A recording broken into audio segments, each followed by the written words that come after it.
The curbs relax at local restaurants, up to 12 people allowed per table starting today.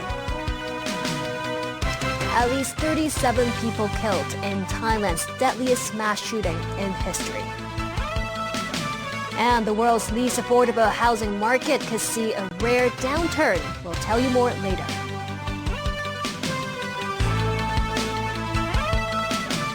Good evening and thanks for joining us. Hong Kong reported 4,318 new COVID infections. That's over 600 cases more than yesterday's tally. But with the epidemic on a stabilizing trend recently, the government is relaxing the social distancing rules. At restaurants, the maximum number of patrons allowed per table has gone up from 8 to 12. Timothy Lee begins our coverage tonight.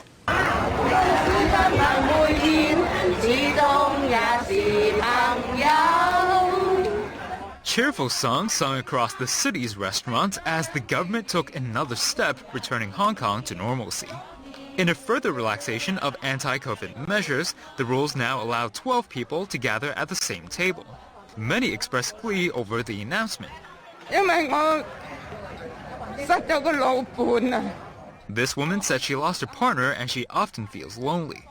But after finding out about the new arrangement, she immediately texted her friends to enjoy a long-awaited meal together. This woman recalled how the atmosphere lacked a sense of joy before the restrictions were relaxed, and that she is now happy since she no longer needs to sit at separate tables when dining with her friends and family. The government reminded that those going to bars or banquets will still have to provide proof of negative RT results before entering the premises. This restaurant in Mong Kok was fully booked this morning. However, most patrons came in groups of 2 to 3 people. A restaurant spokesperson says the relaxed measure will boost the eatery's evening business, citing that they have already received 30 banquet reservations. But he added that while he believes there could be a 40% growth in business, it will take at least a month to tell whether the waves of daily customers are here to remain. The government has also relaxed the maximum number of people allowed per table at bars from 4 to 6, while the limit for banquet patrons has been raised from 120 to 240. Timothy Lee, TVB News. Residents aged 50 or above can receive their COVID jabs and flu shots at community vaccination centers from Thursday. Chrissy Khan has more. Starting today, residents who are 50 years old or above can choose to take COVID and flu vaccines together for free at the city's community vaccination centers. Before 10 in the morning, some residents already queued outside this center before it's opened in Jordan. The center's staff reminded residents that they will have to take the flu shots and COVID jab at the same time. Some residents were eventually unable to take their flu shots, like this man. They said, "I was already triple jabbed. As I am a COVID-recovered patient, they don't allow me to take the COVID shots. So they suggested me to go to other outlets where offered flu jabs," he said. Some residents chose to go to private centers to take their COVID and flu shots. In this vaccination center, staff will administer COVID vaccine, then the flu shots. Jab takers had to rest for 15 minutes before they were allowed to leave. This resident said he wanted to get vaccinated against influenza, as some health experts had warned that flu could be resurgent this winter. In a press briefing today, some doctors from the Hong Kong Medical Association called on Hong Kongers to receive flu shots before the winter. They added that people who are in the high-risk groups will have a higher chance of developing medical complications after getting infected with influenza. Following the easing of social distancing measures and the removal of mandatory quarantine requirements, the doctors group expected more people would be exposed to the flu virus this year. They added that around 400 people succumb to flu every winter during the influenza season, according to statistics over past years. Christy Khan, TVB News. The 60 mobile specimen collection centers in the city are now regularized into permanent COVID testing sites. Including the 19 screening centers, Hong Kong will have a total of 85 community testing sites. With a new move, around 70% of the city's population could reach the nearest testing point within 1 kilometer or 15-minute walk from their residence. A change too in self-pay COVID screening services starting late October. Pricing would come in 2 tiers. have their test results received within 12 hours, the public have to pay up to $240. A maximum of $150 will be charged for those who could wait for the results within 24 hours. Come early November, online reservation would be accepted for the newly added testing sites. In Thailand, a former policeman killed at least 37 people, including 24 children, during a knife and gun rampage at the daycare center. The gunman later shot dead his wife and child at their home before turning his weapon on himself. The incident is one of the world's worst child death tolls in a massacre by a single killer in recent history. According to police, most of the children who died were stabbed to death. The attacker was a former member of the force who was dismissed from his post last year over drug allegations. The man had been in court earlier in the day. He had then gone to the daycare center to collect his child. North Korea launched 2 short-range ballistic missiles after the United States redeployed an aircraft carrier to nearby waters. The tit-for-tat is causing a divide in the United Nations Security Council, with Russia and China accusing the Americans of provoking Pyongyang after joint military drills with South Korea. Nasri Karim reports. U.S.-made short-range missiles being launched into the sea by United States and South Korean forces during joint military drills. The USS Ronald Reagan and an armada of American and South Korean battleships patrolling the waters of eastern South Korea. Provocation or precaution? For North Korea, it was an open show of hostility and enough of a threat for Pyongyang on Thursday to launch 2 short-range ballistic missiles into the sea between the Korean peninsula and Japan. Pyongyang condemned Washington for talking to the United Nations about their missile tests, saying they were just counteraction measures of the Korean People's Army on South Korea-US joint drills. An emergency UN Security Council meeting on Wednesday in response to a North Korean test launch on Tuesday that sent an intermediate-range missile over Japan only served to deepen the divide. Russia says North Korea was forced to act because of American military activity in the region. Geng Shuang, China's deputy permanent representative to the United Nations, encouraged dialogue and called on the U.S. to take concrete actions, demonstrate its sincerity, and address North Korea's legitimate and reasonable concerns. The U.S. envoy to the UN hit out at Russia and China for continuing to veto more sanctions against North Korea. DPRK has enjoyed blanket protection from 2 members of this council. These 2 members have gone out of their way to justify the DPRK's repeated provocations and block every attempt to update the sanctions regime. In short, 2 permanent members of the Security Council have enabled Kim Jong-un. Thursday's launches were North Korea's 39th and 40th of the year, prompting the USS Ronald Reagan and its fleet to return to South Korean waters after taking part in drills. North Korea considers such US-led drills near the peninsula as an invasion rehearsal. Nasri Karim, TVB News. Speaking on the final day of the UK's ruling Conservative Party conference, Prime Minister Liz Truss pledged to stay the course and transform the British economy. Truss sought to reassure the public that her plan was the right way to reignite Britain's economic growth. She claimed low growth meant lower wages, fewer opportunities, and less money to spend on the things that make life better. Truss had been forced to back down from her and Chancellor of the Exchequer Kwasi Kwarteng's proposal to slash the UK's top tax rate. That announcement led to the pound tumbling after investors were spooked by the potentially huge levels of borrowing that would be needed to finance the policy. U.S. President Joe Biden met Florida Governor Ron DeSantis as he took a first-hand look at the devastation left by Hurricane Ian. Biden stressed the need for state efforts for recovery. Biden, a Democrat, and DeSantis, his potential Republican presidential rival, have clashed over a number of issues, including COVID-19 vaccines, climate change, and abortion rights. But during the visit, they set differences aside. Biden pledged federal support for a rebuilding effort that could cost taxpayers billions of dollars and take years. More than 100 people died and nearly 400,000 homes and businesses remained without power in Florida on Tuesday. That was 5 days after the hurricane crashed across the state. And you don't... Russian President Vladimir Putin has signed the final papers to annex 4 regions of Ukraine, which are partially occupied by Russian forces. Daniel Rao tells us more.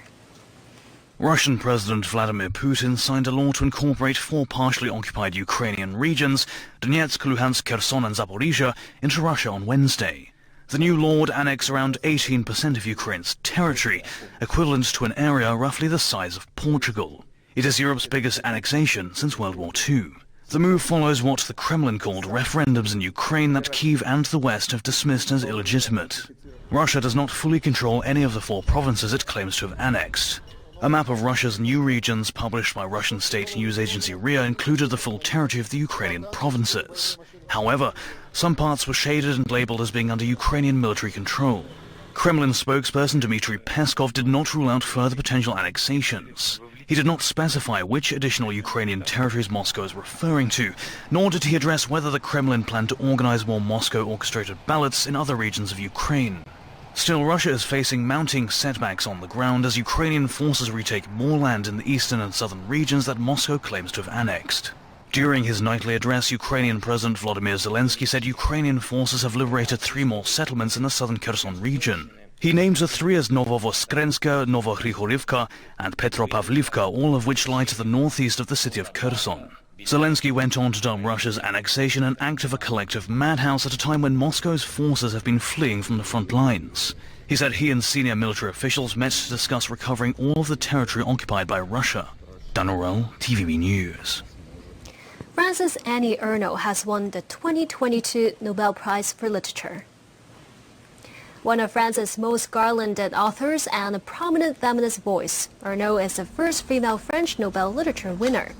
Her more than 20 her life and the lives of those around her. They present uncompromising portraits of sexual encounters, abortion, illness, and the deaths of her parents. The Nobel Committee cited the 82-year-old author for the courage and clinical acuity with which she uncovers the roots, estrangements, and collective restraints of personal memory. The prize is awarded by the Swedish Academy and is worth over $900,000. Australia's renowned cliff diver Rhiannon Ifland completed the world's first dive off a helicopter. The 31-year-old 5-time world champion plunged from a height of 20 meters into the choppy waters of Sydney Harbour. The dive took place at Mrs. Macquarie's Point and was staged as a teaser for the Red Bull Cliff Diving 2022 World Series Final. That is scheduled on 15th of October. It was the first time Ifland had performed a dive from a helicopter in Australia, and she said it took plenty of mental preparation to do so. Back locally, Hong Kong's mandatory provident fund schemes have recorded the worst ever performance this year. Chrissy Khan with this report. MPF Ratings, a locally based research firm, reported that Hong Kong had recorded a loss of about $82.1 billion in MPF last month. This means every employee's MPF account suffered an average loss of around $18,000. The firm said the poor performance was caused by factors such as the economic recession, soaring global inflation and interest rate hikes. And these factors will continue to affect the MPF in the future. Meanwhile, more than 29,000 notices were sent out every month to employers who failed to make MPF contributions on time, according to the Mandatory Provident Fund Schemes Authority. That's an increase of more than 15% from the same period last year. The authorities said they had recovered about $200 million in unpaid MPF contributions from employers in the last financial year. Additionally, they will contact employees who need help. That is understandable as well because of the economic situation. And that is why the MPFA has introduced additional measures to assist affected employees in recovering default contributions, including encouraging and discussing with our trustees about an automatic information sharing system to ensure that members would get to know whether each month contributions have been made. The MPFA will also extend its service hotline operating hours so that scheme members will be able to contact the authority if they have any questions. Christy Khan, TVB News. The plastic bag levy is expected to be doubled to $1 starting December 31st. The government expects the raise in levy will lead to a 25% drop in plastic bag disposal. Under the plan, exemptions will be tightened as well. Purchase of chilled or frozen food and food in non-airtight packaging won't be given free plastic bags. But shops and restaurants could still offer free bags for unpackaged food and takeaways for meals. The police have launched an online search engine that checks suspicious phone calls and websites to help the public avoid scams. That in response to a surge in phone and internet scams in the city, with the crimes having increased by 40% from January to August this year. Search engine users simply have to type in a suspicious web address, phone number, or social media account to find possible matches in the police database. The world's least affordable housing market could see a rare downturn on rising rates, an exodus of residents, and a slowing economy. Jason Tan reports. According to Goldman Sachs, Hong Kong's home prices by the end of next year will decline as much as 30% from last year's levels. It said residential prices are expected to fall by 15% this year and another 15% in 2023. The U.S. Investment Bank earlier predicted prices to fall by 20% by 2025. The new figures come amid faster than expected increases in HIBOR, which refers to the interest rate banks charge each other for borrowing money. The 3-month HIBOR has surged to the highest since 2008, while the 1-month rate is at its steepest in over 2.5 years. More than 90% of Hong Kong's mortgages are tied to HIBOR. Meanwhile, according to a forecast by Centerline Property Agency, property transactions in the city are likely to hit a historic low of 65,000 this year. That would be the fewest since 1996. Jason Tan, TVB News. And let's switch gears to overseas markets and let's see where we stand right now on Wall Street. The Dow is down 0.53%, while S&P 500 is posting a 0.44% decline. Across the pond, European markets are also losing steam. UK FTSE shuts 0.78%. The French CAC retreats 0.82%. German DAX, meanwhile, down 0.37%. The Hang Seng Tech H down 0.67% to settle at 3,660 points. Tonight's Mark 6 numbers are 4, 11, 21, 28, 31, 47. The extra number is 5. A look at the weather before we go. A few showers tomorrow. Sunny intervals during the day. Temperatures will range from 26 to 31 degrees. And that's the news for tonight. Thank you for watching.